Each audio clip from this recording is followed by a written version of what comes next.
Welcome friends, ಎಲ್ಲರೂ ಹೋಗಿದ್ರೆ ನಾನಂತೂ ಸಕ್ಕದಾಗಿದ್ದೀನಿ. ಇವತ್ತು ಭಾನುವಾರ ಎಲ್ಲೂ ಹೋಗಿಲ್ಲ, ಮನೇಲಿದ್ದೆ. ನಮ್ಮ ಬೈಕ್ದು ಒಂದು ಓನರ್ ರಿವ್ಯೂ ಮಾಡೋಣ ಅಂತ ಬಂದಿದ್ದೀನಿ. ಡ್ಯೂಕ್ ಅಲ್ಲ, ನಮ್ಮ ಚಿಟ್ಟೆ ಅಂದರೆ ಗೊತ್ತಲ್ವಾ. ಸೊ ನಮ್ಮ ಐಕ್ಯೂಬ್ ಎಸ್ ವೇರಿಯಂಟು ಒಂದು 2 ವರ್ಷ ಆಯಿತು ತೊಗೊಂಡು. ಯಾಕಂದರೆ ಇವಾಗ ಇತ್ತೀಚೆಗೆ ನಿಮಗೆ ಫುಲ್ ಕನ್ಫ್ಯೂಸ್ ಆಗಿಬಿಟ್ಟಿರುತ್ತೆ. ತುಂಬ ಬೈಕ್ಸ್ ಬರ್ತಾ ಇದ್ದಾವೆ, ಯಾವ್ದು ತೊಗೋಬೇಕು, ಯಾವ್ದು ಚೆನ್ನಾಗಿದೆ, ಯಾವ್ದು ಚೆನ್ನಾಗಿಲ್ಲ ಅಂತ ನಿಮಗೆ ಡೌಟ್ಸ್ ಇರ್ಬೋದು. ಸೊ ತುಂಬ ಜನ ಓಲಾನ ಪ್ರಿಫೇರ್ ಮಾಡ್ತಾರೆ, ತುಂಬ ಜನ ಏತರ್ನ ಪ್ರಿಫೇರ್ ಮಾಡ್ತಾರೆ. ನಾನು ನಮ್ಮ ಐಕ್ಯೂಬ್ನ ಪ್ರಿಫೇರ್ ಮಾಡ್ತೀನಿ, ಯಾಕಂದರೆ ನಮ್ಮ ಬೈಕು ನಾವು ಬಿಟ್ಕೊಡೋಕ್ಕಾಗಲ್ವಲ್ಲ. ಸೊ ಅದಕ್ಕೋಸ್ಕರನೇ ಇಷ್ಟು 2 ವರ್ಷದಲ್ಲಿ ಒಂದು 23,000 ಕಿಲೋಮೀಟರ್ಸ್ ಓಡಿಸಿದ್ದೀನಿ. ಹಾಗೆ ತುಂಬ ಏನೇನು ಪ್ರಾಬ್ಲಮ್ಸ್ ಬಂದಿದೆ ಈ ವಿಡಿಯೋದಲ್ಲಿ ನಾವು ತಿಳ್ಕೊಳ್ಳೋಣ. ಇಷ್ಟು ವರ್ಷದಲ್ಲಿ ಎಷ್ಟು ಪ್ರಾಬ್ಲಮ್ ಬಂತು, ಎಷ್ಟು ಸಲ ಟೋ ಮಾಡಿಸಿದ್ದೀನಿ ಗಾಡಿನ, ಎಷ್ಟು ಸಲ ಬ್ರೇಕ್ ಡೌನ್ ಆಗಿದೆ, ಎಷ್ಟು ಸಲ ಬ್ಯಾಟ್ರಿ ಖಾಲಿಯಾಗಿ ನಿಂತೋಗ್ಬಿಟ್ಟಿದೆ, ಇದ್ರ ಬಗ್ಗೆ ಎಲ್ಲ ಇವತ್ತು ಡಿಸ್ಕಸ್ ಮಾಡೋಣ. ಹಾಗೆ ಸರ್ವಿಸ್ಗೆ ಎಷ್ಟಾಗುತ್ತೆ, ಸುಮಾರು 4,000 ಕಿಲೋಮೀಟ್ರಿಗೆ ಒಂದು ಸಲ ಸರ್ವಿಸ್ ಮಾಡಿಸ್ಬೇಕು. ಸರ್ವಿಸ್ಗೋಸ್ಕರ ಎಷ್ಟು ಖರ್ಚಾಗಿರುತ್ತೆ, ಸರ್ವಿಸಲ್ಲಿ ಏನೇನು ಮಾಡಿದ್ರು, ಹಾಗೆ ಏನೇನು ರಿಪೇರಿ ಆಯಿತು, ಯಾವ್ಯಾವ ಪಾರ್ಟ್ಸ್ ಹೊಡೆದೋಯ್ತು, ಯಾವ್ಯಾವ ರಿಪ್ಲೇಸ್ ಮಾಡಿಸಿದೆ, ಏನೇನು ಪ್ರಾಬ್ಲಮ್ ಇತ್ತು, ಟೋಟಲ್ ಇವತ್ತು ಡಿಸ್ಕಸ್ ಮಾಡೋಣ. ಆವಾಗ ನಿಮಗೊಂದು ಕ್ಲಾರಿಟಿ ಸಿಗುತ್ತೆ ಯಾವ ಬೈಕ್ ತೊಗೋಬೇಕು, ಯಾವ ಬೈಕ್ ತೊಗೋಬಾರ್ದು ಅಂತ. ಸೊ ಈಗ ಸ್ಟಾರ್ಟ್ ಮಾಡೋಣ. ಫಸ್ಟು ಎಷ್ಟು ಓಡಿದೆ ಅಂತ ನೋಡಿ. ಸೊ ನೋಡಿ, 22,838.9 ಕಿಲೋಮೀಟರ್ಸ್ ಓಡಿದೆ. ಸುಮಾರು ಒಂದು ವರ್ಷ 8 ತಿಂಗಳಾಗಿರುತ್ತೆ ಗುರು ಗಾಡಿ ಬಂದು.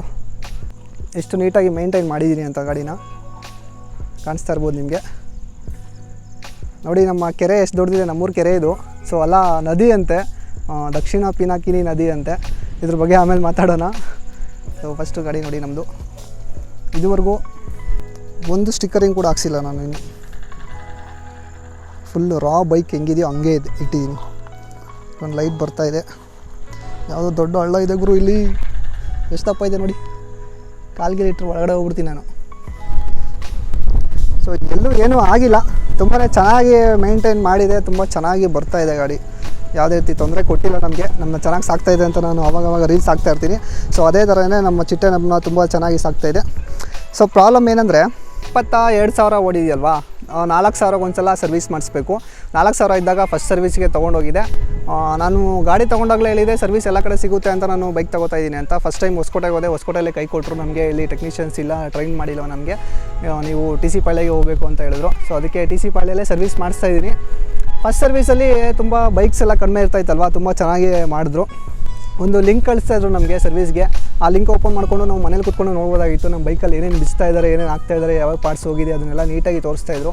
ಮನೇಲೇ ಕೂತ್ಕೊಂಡು ನೋಡ್ಬೋದಾಗಿತ್ತು. ನೆಕ್ಸ್ಟ್ ಸರ್ವಿಸಿಂದ ಲಿಂಕು ಇಲ್ಲ, ಏನೂ ಇಲ್ಲ.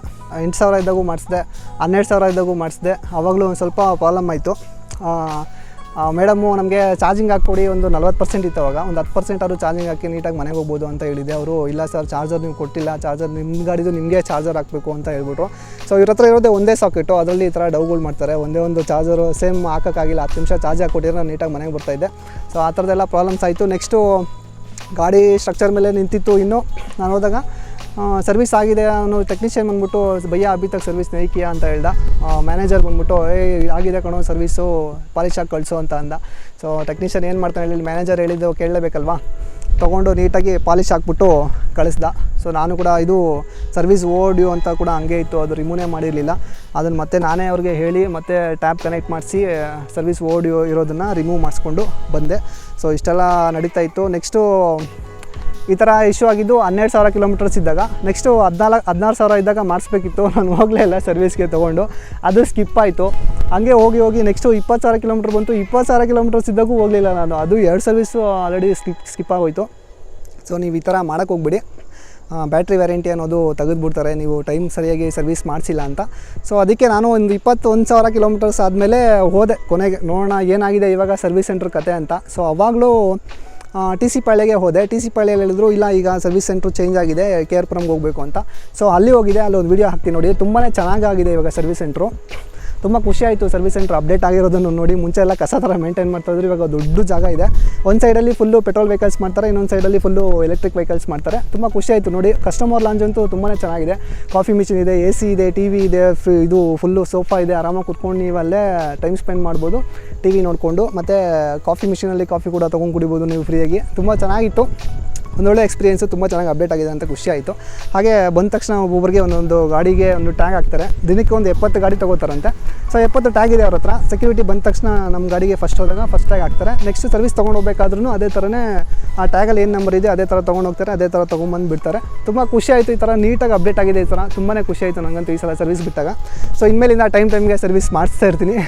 ಸೊ ಅವಾಗ ಏನಾಯ್ತು ಅಂದರೆ, ಒಂದು ಫಸ್ಟ್ ಸರ್ವಿಸಲ್ಲಿ 650 ರೂಪಾಯಿ ನಿಮಗೆ ಆಲ್ರೆಡಿ ವೀಡಿಯೋಲ್ಲಿ ಹಾಕಿರ್ತೀನಿ ಫಸ್ಟ್ ಸರ್ವಿಸ್ ಎಷ್ಟು ಖರ್ಚಾಯಿತು ಅಂತ. ಸೆಕೆಂಡ್ ಸರ್ವಿಸಲ್ಲಿ ಮಾಮೂಲಿ 650 ರುಪೀಸು, ಮೂರನೇ ಸರ್ವಿಸಲ್ಲೂ 650 ರುಪೀಸು. ಲಾಸ್ಟು ಒಂದು ಮೊನ್ನೆ ಮಾಡಿಸಿದ್ದು 4ನೇ ಸರ್ವಿಸಲ್ಲಿ ಒಂದು ಸ್ವಲ್ಪ ಜಾಸ್ತಿ ಆಯಿತು. ನಾನೇ ಹೇಳಿದೆ 20,000 ಕಿಲೋಮೀಟ್ರ್ ಓಡಿದವರು ಒಂದು ಸಲನೂ ಬ್ರೇಕು ಶೂಸೇ ಚೇಂಜ್ ಮಾಡಿಲ್ಲ, ನೀವು ಚೇಂಜ್ ಮಾಡಿ ಸೌಂಡ್ ಬರ್ತಾಯಿದೆ ಅಂತ ಕೇಳಿದೆ. ಸೊ ಅವರು ಕೂಡ ಅದನ್ನು ತೊಗೊಂಡು ಮುಂದೆ ಬ್ರೇಕ್ ಪ್ಯಾಡ್ಸು, ಹಿಂದೆಗಡೆ ಬ್ರೇಕ್ ಶೂಸ್ ಎರಡೂ ಕೂಡ ಚೇಂಜ್ ಮಾಡಿದರೆ ಅದಕ್ಕೆ ಒಂದು 1,500 ರೂಪಾಯಿವರೆಗೂ ಬಿಲ್ ಆಯಿತು ನಂದು. ನೆಕ್ಸ್ಟ್ ಸರ್ವಿಸಿಂದ ಮಾಮೂಲಿ 650 ರೂಪಾಯಿ ಬಿಲ್ ಇದ್ದೇ ಇರುತ್ತೆ. ಇಷ್ಟೆಲ್ಲ ಕಥಾಯಿತು. ಈಕೋ ಮೋಡ್ಗೆ ಹೋದರೆ ನೀವು 100% ಚಾರ್ಜ್ ಹಾಕ್ತಾರೆ. 110 ಕಿಲೋಮೀಟರ್ಸು, 115 ಕಿಲೋಮೀಟರ್ಸ್ ಅಲ್ಲಿವರೆಗೂ ಬಂದೇ ಬರುತ್ತೆ. ಪವರ್ ಮೋಡಲ್ಲಿ ಹೋಗ್ತೀನಿ ಅಂದರೆ 70 to 6 ಕಿಲೋಮೀಟರ್ಸು ಆರಾಮಾಗಿ ಬರುತ್ತೆ. ಇದುವರೆಗೂ ಮೈಲೇಜಲ್ಲಿ ಯಾವುದೇ ರೀತಿ ಪ್ರಾಬ್ಲಮ್ಸ್ ಬಂದೇ ಇಲ್ಲ. ನಾನು ಆರಾಮಾಗಿ 60 ಕಿಲೋಮೀಟರ್ಸ್ ಹೋಗಬೇಕು ನಾನು ಆಫೀಸ್ಗಿಂದ ಮನೆಗೆ. 60% ಬ್ಯಾಟ್ರಿ ಇದೆ, ತೊಗೊಂಡೋಗ್ಬಿಡ್ತೀನಿ. ಅಷ್ಟು ನಂಬಿಕೆ ಇದೆ ನಮ್ಮ ಗಾಡಿ ಮೇಲೆ. ಕರೆಕ್ಟಾಗಿ ಮನೆಗೆ ಬರೋಷ್ಟರಲ್ಲಿ ನಾನು ರಾತ್ರಿ 12 ಗಂಟೆ ಆಗುತ್ತೆ. ಆ ಟೈಮಲ್ಲೂ ಕೂಡ ಬರೀ 1% 2% ಬ್ಯಾಟ್ರಿ ಉಳಿಸ್ಕೊಂಡು ಮನೆಗೆ ಕರ್ಕೊಂಬಂದುಬಿಡುತ್ತೆ. ಇದರಲ್ಲಿ ಯಾವುದೇ ರೀತಿ ವ್ಯತ್ಯಾಸ ಆಗಿಲ್ಲ. ಇದುವರೆಗೂ ನನಗೆ ಒಂದು ಸಲನೂ ಕೂಡ ಕೈ ಕೊಟ್ಟಿಲ್ಲ ಚಿಟ್ಟೆ ಎಲ್ಲೂ. ಬ್ರೇಕ್ ಡೌನ್ ಆಗೋದಾಗಿರ್ಬೋದು ಅಥವಾ ಬ್ಯಾಟ್ರಿ ಖಾಲಿ ಆಗೋದಾಗಿರ್ಬೋದು, ಅದು ತೋರಿಸೋಷ್ಟು ಬ್ಯಾಟ್ರಿ ಬರದೇ, ಕಿಲೋಮೀಟರ್ಸ್ ರೇಂಜು ಬರದೇ ಇರ್ಬೋದು, ಆ ಥರ ಪ್ರಾಬ್ಲಮ್ಸ್ ಎಲ್ಲ ಒಂದು ಸಲನೂ ಬಂದೇ ಇಲ್ಲ ನನಗೆ ಇದುವರೆಗೂ. ತುಂಬಾ ಚೆನ್ನಾಗಿ ಮೇಂಟೈನ್ ಮಾಡ್ತಾಯಿದೆ. ಇದುವರೆಗೂ ಸ್ಪೀಡಲ್ಲೂ ಅಷ್ಟೇ, ಈಕೋ ಮೋಡಲ್ಲಿ 55 ಕಿಲೋಮೀಟರ್ಸ್ ಓಡುತ್ತೆ. ಪವರ್ ಮೋಡಲ್ಲಿ 80, 85, 90 ಅಲ್ಲಿವರೆಗೂ ಓಡ್ತಾಯಿದೆ. 90 ಕೂಡ ರೀಚ್ ಆಗಿದೆ, ಒಂದು ಸಲ ನಾನು ರೆಕಾರ್ಡ್ ಮಾಡ್ಕೊಂಡಿದ್ದೀನಿ. ಸೊ ಇಷ್ಟೆಲ್ಲ ಸ್ಪೀಡಲ್ಲಿ ಇನ್ನೂ ಓಡ್ತಾನೆ ಇದೆ. ಇದುವರೆಗೂ ಯಾವುದೇ ಥರ ಪ್ರಾಬ್ಲಮ್ಸು ಬಂದಿಲ್ಲ. ಸರ್ವಿಸಲ್ಲಿನೂ ಕೂಡ ಯಾವುದೇ ಥರ ತೊಂದರೆ ಬಂದಿಲ್ಲ. ಒಂದೇ ಒಂದು ಮೇಜರು ಡ್ಯಾಮೇಜ್ ಆಗ್ತಾಯಿದೆ ಸ್ವಲ್ಪ. ನಾವೇ ಅದನ್ನು ಮಾಡ್ತಾಯಿದ್ದೀವಿ ಅನ್ಕೋತೀನಿ. ಯಾಕಂದರೆ ದೊಡ್ಡ ಲಗೇಜ್ ಬ್ಯಾಗೆಲ್ಲ ಹಾಕ್ತೀವಿ ನಾವು, ಫ್ಲವರ್ ಬ್ಯಾಗು. ಅದಕ್ಕೆ ಒಂದು ಲಿಂಕ್ ಕಟ್ಟಾಗ್ಬಿಟ್ಟಿದೆ. ಸೊ ಈ ಲಿಂಕು ನೀವು ನೋಡ್ಬೋದು. ಸೊ ಇಲ್ಲಿ ಕಾಣ್ತಾ ಇದೆಯಲ್ಲ, ಇದೊಂದು ಸ್ವಲ್ಪ ಒಳಗಡೆ ಕಟ್ಟಾಗ್ಬಿಟ್ಟಿದೆ. ಇದನ್ನು ಲಾಸ್ಟ್ ಸರ್ವಿಸಲ್ಲಿ ನಾನು ಹಾಕೋಕ್ಕೆ ಹೇಳಿದೆ. ಅದು ಸ್ವಲ್ಪ ಕಾಸ್ಟು ಜಾಸ್ತಿ ಇದೆ. ಇದನ್ನು ಲಿಂಕ್ ಹೊಡೆದೋಗ್ಬಿಟ್ಟಿದೆಯಲ್ವಾ. ಸೊ ಈ ಕಡೆ ಫೇರಿಂಗು ಎರಡೂ ಚೇಂಜ್ ಮಾಡಬೇಕಂತೆ. ಸೊ ಅದಕ್ಕೊಂದು 2,500 ಆಗುತ್ತೆ ಅಂದರು. ಸೊ ನಾನೇ ಅದು ಫುಲ್ಲು ಹೊಡೆದೋಗ್ಬಿಡಲಿ, ಆಮೇಲೆ ಬೇಕಾದ್ರೆ ಹಾಕ್ಸೋಣ ಅಂತ ಹಂಗೆ ಓಡಿಸ್ತಾಯಿದ್ದೀನಿ. ಅದು ನಾನು ಮಾಡಿಸ್ಕೊಂಡಿಲ್ಲ. ನೆಕ್ಸ್ಟ್ ಮುಂದೆಗಡೆ ಒಂದು ಇಲಿ ಕಚ್ಬಿಟ್ಟು ಒಂದು DRL ಲೈಟ್ ಬರ್ತಾಯಿಲ್ಲ. ಈ ಲೈಟ್ ಇದೆಯಲ್ವಾ, ಸೊ ಈ ಲೈಟು ಬರ್ತಾಯಿಲ್ಲ. ಆನ್ ಆಗ್ತಾಯಿತ್ತು, ಇವಾಗ ಆನ್ ಆಗ್ತಾಯಿಲ್ಲ. ಅದನ್ನು ನೋಡೋಕ್ಕೆ ಹೇಳಿದ್ದೆ. ಅವರು ನೋಡಿಬಿಟ್ಟು ಇಲಿ ಕಚ್ಬಿಟ್ಟಿದೆ ಅಂತೆ ವೈರು. ಫುಲ್ಲು ಬ್ಯಾಟ್ರಿ ಬಂಚಿಂದ ಲೈಟ್ವರೆಗೂ ಬರುತ್ತಲ್ವ, ಸೊ ಅಲ್ಲಿ ಇಲಿ ಕಚ್ಬಿಟ್ಟಿದೆ ಅಂತೆ. ಇನ್ನೊಂದು ಸ್ವಲ್ಪ ಕಚ್ಬಿಟ್ಟಿದ್ರೆ ಮೋಟ್ರು ಕೂಡ ಓಡ್ತಾ ಇರಲಿಲ್ಲ, ನಮಗೆ ಗಾಡಿ ಸ್ಟಾರ್ಟ್ ಆಗ್ತಾ ಇರಲಿಲ್ಲ. ಅದು ಬರೀ ಲೈಟ್ ಮಾತ್ರ ಕಚ್ಚಿದೆ. ಅದನ್ನು ಚೇಂಜ್ ಮಾಡಬೇಕಂದ್ರೆ 7,500 ರೂಪೀಸ್ ಆಗುತ್ತಂತೆ, 7,500 ಆಗುತ್ತಂತೆ ಅದನ್ನ ಚೇಂಜ್ ಮಾಡೋದಕ್ಕೆ. ಸದ್ಯಕ್ಕೆ ಲೈಟು ಮೇನ್ ಲೈಟ್ ಬರ್ತಾಯಿದೆ, ಆ DRL ಮಾತ್ರ ಬರ್ತಾಯಿಲ್ಲ. ಸೊ ಅದಕ್ಕೆ ನಾವು ಅದು ಬರೋಷ್ಟು ದಿನ ಓಡಿಸಿ ಅಂತಲೇ ಅವರೇ ಹೇಳಿದ್ರು. ಅದಕ್ಕೆ 7,000 ಯಾಕೆ ಖರ್ಚು ಮಾಡೋದು ಅಂತ ನಾನು ಕೂಡ ಹಂಗೆ ಓಡಿಸ್ತಾಯಿದ್ದೀನಿ. ಅದು ಬಿಟ್ಟರೆ ಇದುವರೆಗೂ ₹1 ಎಕ್ಸ್ಟ್ರಾ ಖರ್ಚು ಏನೂ ಆಗಿಲ್ಲ ಗುರು ನನಗೆ. ನಾನು ಎಕ್ಸ್ಟ್ರಾ ಏನೂ ಮಾಡಿಸಿಲ್ಲ ಅದಕ್ಕೆ. ಎಲ್ಲೂ ಸ್ಟಿಕ್ಕರಿಂಗು ಮಾಡಿಸಿಲ್ಲ, ಏನೂ ಮಾಡಿಸಿಲ್ಲ. ಆ ಗಾಡಿ ಹೆಂಗಿದೆಯೋ ಹಂಗೆ ಇದೆ. ನಾನು ತೊಗೊಂಡಾಗ ಎಷ್ಟಿತ್ತು ಹೇಳಿದ್ನಲ್ಲ, ನಾನು ತೊಗೊಂಡಾಗ 1,37,000 ಕೊಟ್ಟು ತೊಗೊಂಡಿರೋದು. ಸೊ ಅಷ್ಟೇ. ಅದಾದಮೇಲೆ ಸರ್ವಿಸ್ಗೆ ಅಂತ 650 ರೂಪಾಯಿ ಮತ್ತು ಒಂದು ಸಲ 1,200 ರೂಪಾಯಿ ಆಗಿತ್ತು ಅಷ್ಟೇ. ಅದು 4 ಸರ್ವಿಸ್ ಆಗಿದೆ. ಅದು ಬಿಟ್ಟರೆ ಎಕ್ಸ್ಟ್ರಾ ಅಂತ ಎಲ್ಲೂ ಒಂದು ಸಲನೂ ಗಾಡಿ ಕೈ ಕೊಟ್ಟಿಲ್ಲ, ಒಂದು ಸಲನೂ ಎಲ್ಲೂ ಚೇಂಜ್ ಮಾಡಿಸಿಲ್ಲ. ಅದು ಬಿಟ್ಟರೆ ನಾನು ಇದುವರೆಗೂ ₹1 ಕೂಡ ಖರ್ಚು ಮಾಡಿಲ್ಲ ನನ್ನ ಚಿಟ್ಟೆಗೋಸ್ಕರ. ಸೂಪರಾಗಿ ಓಡ್ತಾಯಿದೆ. ನೀವು ಬೇರೆ ಗಾಡಿ ನೀವು ನೋಡ್ಬೋದು, ಅಲ್ಲಿ ಸ್ಟಾರ್ಟ್ ಆಗ್ತಾಯಿಲ್ಲ, ಇದು ಸ್ಟಾರ್ಟ್ ಆಗ್ತಾಯಿಲ್ಲ, ಮಳೆ ಬಂತು ನಿಂತೋಯ್ತು, ಡಿಸ್ಪ್ಲೇ ಆನ್ ಆಗ್ತಾಯಿಲ್ಲ, ಕೀ ಆನ್ ಆಗ್ತಾಯಿಲ್ಲ, ಪಾಸ್ವರ್ಡು ರಿಸೆಟ್ ಆಗ್ತಾಯಿದೆ, ಪಾಸ್ವರ್ಡ್ ಬರ್ತಾಯಿಲ್ಲ, ಡಿಕ್ಕಿ ಓಪನ್ ಆಗ್ತಾಯಿಲ್ಲ, ಆ ಥರ ಎಲ್ಲ ನಿಮಗೆ ಪ್ರಾಬ್ಲಮ್ಸ್ ಬರ್ತಾ ಇರುತ್ತೆ. ವಿಷಯ ಹೇಳ್ಬೇಕಂದ್ರೆ ಈ ಹಳ್ಳಿ ಲೈಫ್ಗೆ ತುಂಬಾ ಒಳ್ಳೆ ಬೈಕ್ ಅಂತಲೇ ಹೇಳ್ಬೋದು. ನಮಗೆ ಪಾಸ್ವರ್ಡು ಸೆಟ್ ಮಾಡೋಕ್ಕೆ ಬರಲ್ಲ ಗುರು. ನಮ್ಮಪ್ಪ ಓದಿಲ್ಲ, ನಮ್ಮಪ್ಪಗೆ ಪಾಸ್ವರ್ಡ್ ಆನ್ ಮಾಡೋಕ್ಕೆ ಬರೋದಿಲ್ಲ. ಬೇಡ ಗುರು, ನಮ್ಮ ಹತ್ರ ಕೀ ಇದೆ, ಕೀ ಆನ್ ಮಾಡ್ತೀವಿ, ಸ್ಟಾರ್ಟ್ ಮಾಡ್ತೀವಿ, ಹೋಗ್ತೀವಿ ಇಷ್ಟೇ. ನಮ್ಮ ಮಾಡಿದ ತಕ್ಷಣ ಒಂದು ಈಕೋ ಮೋಡ್ ಬರುತ್ತೆ. 55 ಕಿಲೋಮೀಟರ್ ಸ್ಪೀಡ್ ಹೋಗ್ತಾ ಇರುತ್ತೆ. ಅಷ್ಟು ಸಾಕು ನಮ್ಮ ಅಪ್ಪ ಓಡಿಸೋದಕ್ಕೆ. ಆರಾಮಾಗಿ ಓಡಿಸ್ಕೊಂಡು ಹೋಗ್ಬೋದು. ಮೋಡ್ ಚೇಂಜ್ ಮಾಡೋ ಅವಶ್ಯಕತೆನೇ ಬೇಕಾಗಿಲ್ಲ ನಮಗೆ, ಅವ್ರು ಅಷ್ಟೇ ಸ್ಪೀಡ್ ಹೋಗೋದು. ಅದಕ್ಕೂ ಯೂಸ್ ಆಗುತ್ತೆ ತುಂಬ ಚೆನ್ನಾಗಿ. ಇನ್ನೂ ಒಂದೊಂದು ಬೈಕಲ್ಲಿ ನೋಡಿರ್ತೀರ, ಬೂಟ್ ಸ್ಪೇಸು ಡಿಕ್ಕಿ ಓಪನ್ ಮಾಡಬೇಕಂದ್ರೂ ಅದಕ್ಕೂ ಡಿಸ್ಪ್ಲೇಲೇ ಆನ್ ಮಾಡಬೇಕಾಗಿರುತ್ತೆ. ಇದು ಮೊಬೈಲಲ್ಲಿ ಓಪನ್ ಮಾಡ್ಬೋದು. ಸೊ ನಮ್ಗೆ ಅದೂ ಬೇಡ, ನಾವು ಫುಲ್ಲು ಸಿಂಪಲ್ಲಾಗಿ ಕೀ ಹಾಕ್ಬಿಟ್ಟು ಡಿಕ್ಕಿನ ಓಪನ್ ಮಾಡ್ತೀವಿ. ಅದಕ್ಕೂ ಸೇಮ್ ಕೀ ಹಾಕ್ತೀವಿ, ಡಿಕ್ಕಿನ ಓಪನ್ ಮಾಡ್ತೀವಿ. ನಾವು ಇಷ್ಟೇ ಆರಾಮಾಗಿ. ಇಷ್ಟೊಂದು ಲಗೇಜ್ ಇಟ್ಟಿದ್ದೀನಿ ಬಾಕ್ಸಲ್ಲೆಲ್ಲೂ. ಫ್ಯಾಮಿಲಿಗೂ ಅಷ್ಟೇ ತುಂಬ ಒಳ್ಳೆ ಬೈಕ್ ಅಂತಲೇ ಹೇಳ್ಬೋದು. ಒಂದೊಂದು ಫ್ಯಾಮಿಲಿ ಬೈಕ್ ಅಂತ ರೀಸೆಂಟಾಗಿ ನೀವು ಬಂದಿದೆ ರಿಸ್ಟಾ ಅಂತ ನೀವು ನೋಡ್ಬೋದು. ಅದಕ್ಕೆ ಇಲ್ಲಿ ಫುಟ್ ರೆಸ್ಟೇ ಕೊಡೋಲ್ಲ. ರೇಡಿಸ್ ಹೆಂಗೆ ಕೂತ್ಕೋಬೇಕು, ಫ್ಯಾಮಿಲಿ ಆದಮೇಲೆ ಕೂತ್ಕೋಬೇಕಲ್ಲ, ಫುಟ್ ರೆಸ್ಟು ಮತ್ತು ನಾವು ದುಡ್ಡು ಕೊಟ್ಟು ಹಾಕ್ಸ್ಕೋಬೇಕು, ಆ ಥರ ಇದೆ. ಸೆಂಟ್ರ್ ಸ್ಟ್ಯಾಂಡು ಬರೋದಿಲ್ಲ ಅದಕ್ಕೆ, ಅದನ್ನು ದುಡ್ಡು ಕೊಟ್ಟು ಹಾಕ್ಸ್ಕೋಬೇಕು ಅಂತ ಹೇಳ್ತಾರೆ. ಸೊ ಬಾಯ್ಸ್, ಇನ್ನೊಂದು ಮಿಸ್ಟೇಕ್ ಏನಂದರೆ, ನಾನು ಒಂದು 15,000 ಕಿಲೋಮೀಟರ್ಸ್ ಓಡಿಸಿದ ಮೇಲೆ ಟೈರೆಲ್ಲ ಹೊಟ್ಟೋಗ್ಬಿಟ್ಟಿತ್ತಾ, ಬಟನ್ಸ್ ಎಲ್ಲ ಹೋಗ್ಬಿಟ್ಟಿತ್ತು. ನಾವು ಬರೀ ಫುಲ್ ಆಫ್ ರೋಡಿಂಗ್ ಅಲ್ವಾ, ಚೇಂಜ್ ಮಾಡ್ಸೋಣ ಟೈರು ಅಂದ್ಬಿಟ್ಟು ನಾನು ಶೋರೂಮ್ ತೊಗೊಂಡೋಗಿಲ್ಲ, ಹೆಂಗಿರೋ ಸರ್ವಿಸ್ ಸ್ಕಿಪ್ ಆಗಿತ್ತಲ್ವಾ. ಆ ಟೈಮಲ್ಲಿ ನಾನು ಚೇಂಜ್ ಮಾಡಿಸಿದ್ದು. ಊರಲ್ಲೇ ಮಾಡಿಸ್ಕೊಳೋಣ ಅಂತ ಒಂದು ಲೋಕಲ್ ಅಂಗಡಿಲಿ ಹೋದೆ. ಟೈರ್ ಬಿಚ್ಚೋಕ್ಕೆ ಎಷ್ಟು ಕಾಂಪ್ಲಿಕೇಟೆಡ್ ಆಗಿದೆ ಅಂದರೆ ತುಂಬಾ ಕಷ್ಟ ಆಯಿತು ಟೈರ್ ಬಿಚ್ಚೋಕ್ಕೆ. ನಾನು ಕೇಳಿದೆ ಫಸ್ಟೇ ಅವ್ರನ್ನ, ಸೊ ಈ ಥರ ಟೈರ್ ಬಿಚ್ಬೋದಾ ಅಂತ ಕೇಳಿದೆ, ಟೈರು ಹಾಕೋಬೇಕಾಗಿತ್ತು ಅಂತ. ಸೊ ನಾನು ಇದುವರೆಗೂ ಒಂದು ಸಲ ಬಿಚ್ಚಿಲ್ಲ, ಬನ್ನಿ ಸರ್ ಟ್ರೈ ಮಾಡೋಣ ಅಂತ ಇಬ್ಬರು ಸೇರ್ಕೊಂಡು ಬಿಚ್ಚಿದ್ವಿ. ಇದು ಹೊಡೆದಾಕ್ಬಿಟ್ಟಿದ್ದೀವಿ, ನೆಟ್ಟು ಕಟ್ಟಾಗೋಯ್ತು ಅದು ಬಿಚ್ಚೋಷ್ಟರಲ್ಲಿ. ಇದು ಬಿಚ್ಚಬೇಕು, ಇದನ್ನು ತೆಗಿಬೇಕು, ಇದನ್ನು ಅಲ್ಲಿ ತೆಗಿಬೇಕು, ದೊಡ್ಡ ಬೋಲ್ಟ್ ತೆಗಿಬೇಕು. ಇದು ಸ್ವಲ್ಪ ಹಿಂದೆ ಬರುತ್ತೆ ಗುರು, ಯಾಕಂದರೆ ಬ್ಯಾಟ್ರಿಯಿಂದ ಬಂದಿರೋ ವೈರು ಇಲ್ಲಿದೆ.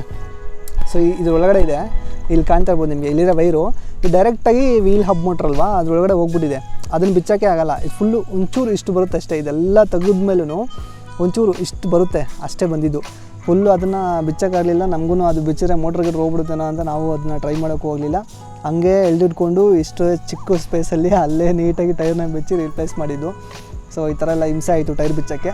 ನಿಮ್ಗೇನಾದರೂ ಹೊಸ ಟೆಕ್ನಿಕ್ ಏನಾದರೂ ಗೊತ್ತಿರೋ ನನಗೂ ಹೇಳಿ ಕಮೆಂಟಲ್ಲಿ, ನಾನು ತಿಳ್ಕೊತೀನಿ. ಬಟ್ ಯಾರೂ ಲೋಕಲಲ್ಲಿ ಚೇಂಜ್ ಮಾಡ್ಸೋಕ್ಕೆ ಹೋಗ್ಬೇಡಿ, ನಮ್ಮ ಥರ ನೀವು ಕಷ್ಟಪಡಬೇಕಾಗುತ್ತೆ ಆಮೇಲೆ. ಸೊ ಓಕೆ ಫ್ರೆಂಡ್ಸ್, ಈಗ ನಿಮ್ಗೊಂದು ಐಡಿಯಾ ಬಂದಿರುತ್ತೆ. ಮಾರ್ಕೆಟಲ್ಲಿ ತುಂಬ ಬೈಕ್ಸ್ ಇದ್ದಾವೆ, ಆದರೆ iQube ಯಾವ ಥರ ಪರ್ಫಾರ್ಮೆನ್ಸ್ ಕೊಡ್ತಾ ಇದೆ ಅಂತ ನಾನು ಓನರ್ ರಿವ್ಯೂ ಕೊಟ್ಟಿದ್ದೀನಿ. ನಿಮ್ಗೊಂದು ಐಡಿಯಾ ಬಂದಿರುತ್ತೆ ಇವಾಗ, ಚೆನ್ನಾಗಿದೆಯಾ ಚೆನ್ನಾಗಿಲ್ವಾ, ಯಾವ ಬೈಕ್ ತೊಗೋಬೇಕು ಅಂತ ನಿಮ್ಗೊಂದು ಐಡಿಯಾ ಬಂದಿರುತ್ತೆ. ಸೊ ನಾನು ಬೇರೆ ಬೈಕು ಚೆನ್ನಾಗಿಲ್ಲ ಅಂತ ಹೇಳ್ತಾ ಇಲ್ಲ, ನನ್ನ ಬೈಕ್ ಚೆನ್ನಾಗಿದೆ ಅಂತ ನಾನು ಹೇಳ್ತಾ ಇದ್ದೀನಿ ಅಷ್ಟೇ.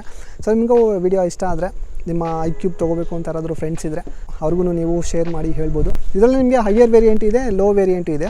ಬರೀ iQube ಇದೆ. iQube ನೀವು ಒಂದು ಸ್ವಲ್ಪ ಕಮ್ಮಿ ಬೆಲೆಗೆ ಸಿಗುತ್ತೆ. iQube S ನಾನು ತೊಗೊಂಡಿರೋದು. iQube ST ಒಂದಿದೆ. iQube ST ಇನ್ನೂ ಸ್ವಲ್ಪ ಕಾಸ್ಟ್ ಜಾಸ್ತಿ ಇರುತ್ತೆ. ನಾನು ತೊಗೊಂಡಾಗ ಇನ್ನೂ ಲಾಂಚ್ ಆಗಿರಲಿಲ್ಲ, ಇದ್ದರೆ ನಾನು ಅದಕ್ಕೆ ಹೋಗ್ತಾಯಿದ್ದೆ. ಸೊ ಅದ್ರ ಬಗ್ಗೆ ಗೊತ್ತಿಲ್ಲ ನನಗೆ iQube ST ಬಗ್ಗೆ. ಸೊ ನೋಡೋಣ ಏನು ಮಾಡ್ತಾರೆ. ಎಲ್ಲಾಗಿದ್ರೆ ಎಲ್ಲ ಹಿಂಗೆ ಸುಮ್ಮನೆ ಗಾಡಿ ರಿವ್ಯೂ ಮಾಡೋಣ ಅಂತ ಬಂದಿದೆ. ಫೋನ್ ಮಾಡಿದ್ದಾ? ಏನು 3 ಜನ ಎಲ್ಲೋಗಿದ್ರಿ ಒಟ್ಟೊಟ್ಟಿಗೆ? ಹೊಸಕೋಟೆಗ? ಏನು ವಿಷಯ? ಏನಿಲ್ಲ, ಅದೇ ಒಂದು ಗಾಡಿ ಬುಕ್ ಮಾಡೋಣ ಅಂದ್ಬಿಟ್ಟು ಎಲೆಕ್ಟ್ರಿಕ್ ನೋಡ್ಕೊಂಬರೋಣ. ನಿನ್ನ ಹತ್ರ ಎಲೆಕ್ಟ್ರಿಕ್ ಬೇಕಾ? ಅದಕ್ಕೆ ಫೋನ್ ಮಾಡಿದ್ದಾ? ಕ್ಯಾಮ್ರಾ ಆನ್ ಮಾಡಿದ್ಯಾ? ತಗಡಾಯ್ತಾ? ವಿಡಿಯೋ ಕಳ್ಸ ಆಮೇಲೆ.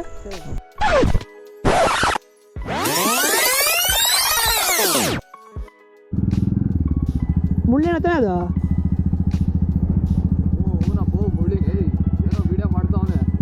ಎಲ್ಲ ಕೆರೆಲ್ಲ ಹ್ಞೂನಪ್ಪ, ಎಲ್ಲಿ ನೋಡ್ರಿ ಇಲ್ಲೇ ಇವನ್ನೇ ಇರ್ತಾನಪ್ಪ. ಮುಳ್ಳೇಣ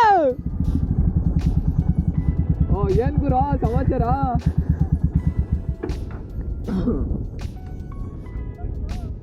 ಹೊಸಕೋಟೆ ಹೋಗಿದ್ವಿ, ಫೋನ್ ಮಾಡಿದ್ರೆ ಫೋನೇ ಪಿಕ್ ಮಾಡ್ತಾ ಇಲ್ಲ.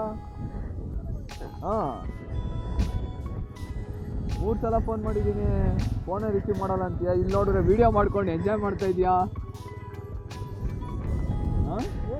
ಸೊ ಏನು ಇದ್ರ ಬಗ್ಗೆ ಕೇಳಕ್ ಬಂದ್ಬಿಡಿ iQube ಬಗ್ಗೆನೇ.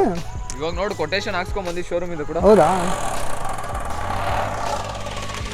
ಕೊಟೇಶನ್ ಬೇರೆ ಸಿಕ್ಕಿದೆ. ಹೌದು, ನೀನು ತಗೊಂಡು ಹೋಗಿ ಎಷ್ಟಿತ್ತು ಮುಳ್ಳಿ ಪ್ರೈಸು? 137 ಇತ್ತು. ಓ, ಇದು ಎಸ್ ಅಲ್ಲ ಇದು? iQube S ಇವಾಗ 160-500 ಅಂತಪ್ಪ ಆನ್-ರೋಡ್ ಪ್ರೈಸು. ಎಷ್ಟು ಬಂದಿದ್ಯಾ? 174-500 ಆಕ್ಸೆಸರಿ ಸಪ್ರೇಟ್ 7500. ಕೊಟೇಶನ್ ತೋರಿಸ್ತೀನಿ ನಿಮಗೆ. ಪ್ರೈಸ್ ನೀವು ಡೇಟ್ ಮಾಡ್ಬೋದು ಇವತ್ತಿದೆ. ಓಹೋ, ಶ್ರೀನಾ ತಗೊಂತಾರದು. ಏನು ಮಾಡ್ತೀಯಪ್ಪ ವೈಟ್ ತಗೊಂಡು? TVS iQube ST ಗೆ ಹಾಕ್ಸಿದ್ರ ನೋಡಿ. ST ಹಾಕ್ಸಿದ್ದೀನಿ, VG ಗೆ ಹಾಕ್ಸಿದ್ದೀನಿ, S ಗೆ ಅಂದ್ರೆ S ಗಿಂತ ಬಿಲೋ ವೇರಿಯಂಟು ಅದು 148. ಹೌದು. iQube ST ಬಂದು 174 ಪ್ಲಸ್ ಇದು ಎಕ್ಸ್ಟ್ರಾ ಆಕ್ಸೆಸರೀಸಾ 7,000. ಸರಿ ಹೋಯ್ತು ಗುರು. ನಾನು ಒಂದು ಎಕ್ಸ್ಟ್ರಾ ಆಕ್ಸೆಸರೀಸ್ 2 ಸೇರಿ iQube S ಗೆ ನಾನು ತೊಗೊಂಡಿದ್ದು 137ಕ್ಕೆ ನೋಡಿ. 148 ಪ್ಲಸ್ 7,000 ಇದು. ಇದೆಲ್ಲ ಇವಾಗ ಎಸ್ ಬಂದು 163-500. iQube ಇಂದ ಬಿಲೋ ವೇರಿಯಂಟ್. ಅಯ್ಯೋ 170 ಆಗ್ಬಿಡುತ್ತೆ ಆಕ್ಸೆಸರೀಸ್ ಎಲ್ಲ ಸೇರಿ. ಕರೆಕ್ಟ್ ಆಗಿ ಒಳ್ಳೆ ಟೈಮಿಗೆ ಸಿಕ್ತಿರು ವೈಸ್. ಇವರು ಹುಡುಗರು ಎಲ್ಲ ಇದಕ್ಕೋಗಿ ಬರ್ತಾರೆ. ಒಟ್ನಲ್ಲಿ ಫೋನ್ ಮಾಡಿದ್ರು ನಾನು ಎತ್ತಿರಲಿಲ್ಲ. ಈಗ ನೋಡಿ ಎಲ್ಲರೂ ಈಗ ಬರ್ತಾ ಇದ್ದಾರೆ. ನೋಡಿದ್ರೆ ಅವರು iQube ತೊಗೋಬೇಕು ಅಂತಲೇ ಹೋಗಿದ್ರಂತೆ. ಸೊ ಸಖತ್ ರೇಟ್ ಜಾಸ್ತಿ ಆಗಿಬಿಟ್ಟಿದೆ. iQube S ಬಂದ್ಬಿಟ್ಟು 170 ಆಗ್ಬಿಟ್ಟಿದೆ ಇವಾಗ. ಆಕ್ಸೆಸರೀಸ್ ಎಲ್ಲ ಸೇರಿ ನಿಮಗೆ ಆನ್ ರೋಡ್ ನಿಮ್ಮ ಮನೆಗೆ ತೊಗೊಂಬರ್ಬೇಕು ಅಂದರೆ 1,70,000 ಆಗ್ಬಿಟ್ಟಿದೆ. ನಾನು ತೊಗೊಂಡಾಗ ಬರೀ 137 ಇತ್ತು. ಸೊ iQube ST ಎಷ್ಟು? ಅದು 174 ಹಾಂ 174 ಪ್ಲಸ್ 500 ಪ್ಲಸ್ 7500 ಆಕ್ಸೆಸರೀಸ್ ಬಿಟ್ಟು 182 1,82,000 ಆಗಿಬಿಡುತ್ತೆ. ನಿಮ್ಮ ಎಸ್ ಟಿ ಬಂದು ಐ ಕ್ಯೂ ಬೆಸ್ಸು 170 ಆಗುತ್ತೆ. ಅದಕ್ಕಿಂತ ಬಿಲೋ ವೇರಿಯಂಟ್ ಬಂದು 150ಕ್ಕೆ ಸಿಗುತ್ತೆ ಅಲ್ವಾ? 150ಕ್ಕೆ ಸಿಗುತ್ತೆ. ಇಷ್ಟಿದೆ ಪ್ರೈಸ್ ಡೀಟೇಲ್ಸು. ಹೆಂಗೂ ಇವ್ರು ಸಿಕ್ಕಿದ್ದಕ್ಕೆ ನನಗೂ ಅದು ಸಿಕ್ತು. ಸೊ ಯಾರೆಲ್ಲ ಬೈಕ್ ತೊಗೋಬೇಕು ಅಂತ ಇದ್ದೀರಾ ಅವ್ರಿಗೆ ವಿಡಿಯೋನ ಶೇರ್ ಮಾಡಿ. ಸೊ ಓಕೆ, ವಿಡಿಯೋ ಇಷ್ಟ ಆಯಿತು ಅಂತ ಅನ್ಕೋತೀನಿ. ವಿಡಿಯೋ ಇಷ್ಟ ಆದರೆ ಲೈಕ್ ಮಾಡಿ. ಹಾಗೆ ನಿಮ್ಮ ಐ ಕ್ಯೂಬ್ ತೊಗೋಬೇಕು ಅಂತ ಇರೋ ಫ್ರೆಂಡ್ಗೆ ಶೇರ್ ಮಾಡಿಬಿಟ್ಟು ನಮ್ಮ ಫುಲ್ ವಿಡಿಯೋ ನೋಡಿದ್ರೆ ಗೊತ್ತಾಗುತ್ತೆ ಏನೇನು ಪ್ರಾಬ್ಲಮ್ಸ್ ಬಂತು, ಏನೇನು ಆಯಿತು, ಏನೇನೆಲ್ಲ ಅನುಭವಿಸಿದ್ದೀವಿ, ಏನೆಲ್ಲ ಖರ್ಚು ಬಂದಿದೆ, ಎಷ್ಟೆಲ್ಲ ಸರ್ವಿಸ್ ಮಾಡಿಸಿದ್ದೀನಿ, ಇದ್ರ ಬಗ್ಗೆ ಡೀಟೇಲ್ಸ್ ಎಲ್ಲ ಕೊಟ್ಟಿದ್ದೀನಿ. ಸೊ ಓಕೆ, ಮತ್ತೆ ಸಿಗ್ತೀನಿ ಮುಂದಿನ ವಿಡಿಯೋಲಿ. Tata, bye bye, peace. Bye ಮಾಡ್ರು ಅಧ್ಯಕ್ಷರೇ. ಅಧ್ಯಕ್ಷರು ಯಾವಾಗಲೂ ಬ್ಯುಸಿ. ಟೆಸ್ಟ್ ಡ್ರೈವ್ ಕೊಟ್ಟಿದ್ರ ಅವರು? ಟೆಸ್ಟ್ ಡ್ರೈವ್ ಕೊಡಿಲ್ಲ, ಏನು ಕೊಡಿಲ್ಲ. ಮತ್ತೆ ನನ್ನ ಗಾಡಿಲೇ ಟೆಸ್ಟ್ ಡ್ರೈವ್ ಮಾಡ್ಬೋದು. ಓಡಿಸು, ಕುತ್ಕೊಂಬ ಹೋಗೋಣ ಹಂಗೆ. ನಡಿ ನಡಿ. ಸೌಂಡೇ ಇಲ್ಲ.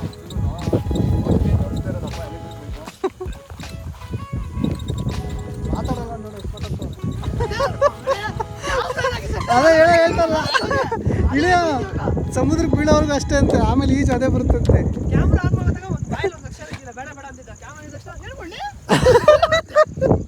ನ್ಯಾಚುರಲ್ ಆಗಿ ಇರುವಾಗ ಬೇಡ ಬ್ರೋ, ಹೇಳು ಬ್ರೋ.